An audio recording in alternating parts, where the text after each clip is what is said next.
শেখ সাদির নাম শুনেছেন? বালাগাল উলা কাশাফাত দুজা, এই কবিতাটা রচয়িতা ইরানের বিখ্যাত এক কবি। উনি একবার আর্থিক সমস্যার মধ্যে দিয়ে সময় কাটাচ্ছেন, টাকা নাই, পয়সা নাই, পায়ে দেওয়ার মতো জুতা নাই। উনি খুব দুঃখ পেলেন, হায় রে, আমি ইরানের এত বড় কবি, আমার পায়ে দেওয়ার মতো জুতা নাই। দুঃখ ভরা মন নিয়ে রাস্তায় হাঁটতে বেরোলেন। হাঁটতে হাঁটতে হঠাৎ দেখলেন একটা লোক শুয়ে শুয়ে কাঁদছে। ওই লোকটার দুইটা পাই নাই, পাই নাই। উনি সেজদায় পড়ে গেলেন, আল্লাহর কাছে ক্ষমা চাইলেন, আল্লাহ অনেক দিয়েছো, শুকর আলহামদুলিল্লাহ। এজন্য যেই পরিস্থিতিতেই থাকি না কেন আমরা কি পড়বো? জোরে বলেন, কি পড়বো? এজন্য কানাতু মিনাল ইসলাম, অল্পে তুষ্ট থাকার নাম হলো ইসলাম।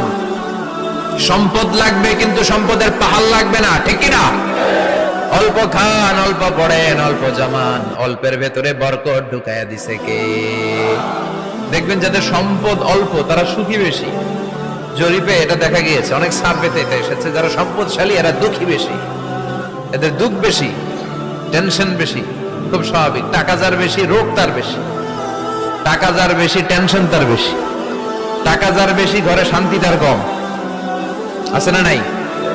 ঘরের ভিতরে অশান্তি, ছেলে কথা শোনে না, ছেলে টানে গাঞ্জা, মেয়ে করে পরকিয়া। আছে না নাই? স্ত্রী কথা শুনে না, ভালোবাসা নাই, ঘরটা জাহান্নামের টুকরা। রোগ বালাই, এক একটা হসপিটাল বিল পরিশোধ করতে মাসে 5 লাখ 10 লাখ। আছে না নাই? কিছু খেতে পারে না, ডাক্তার একেবারে ডায়েট মেনু বেঁধে দিয়েছে। Diet, very diet menu. এটা এটা এটা এটা কিছুই খাবেন না, শুধু গরু খাবেন না, খাসি খাবেন না, চিংড়ি খাবেন না, খালি ঘাস খাবেন। ইচ্ছে মতো ঘাস খাবেন, মানে ঘাস জাতীয় যত আইটেম আছে সব খাবেন।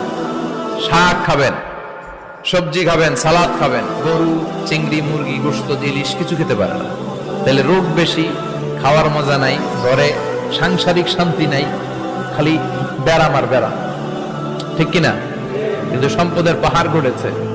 আর অল্প যারা খায়, অল্প পড়ে, রিক্সাওয়ালা, কুলিওয়ালা, অল্প বেতনের চাকরি, কিন্তু হক হালালি মেনে চলে, দেখবেন শান্তি আছে অনেক। হ্যাঁ, বাসা ভাড়া দেয়, ফ্যামিলি চালায়, বাচ্চাদের স্কুল বিল, এরপরও মাস শেষে 1-2 হাজার টাকা হাতে থেকে যায়। আর ওর প্রতি মাসে 10 কোটি টাকা ইনকাম, তারপরও ব্যাংকের ঋণ আছে না নাই?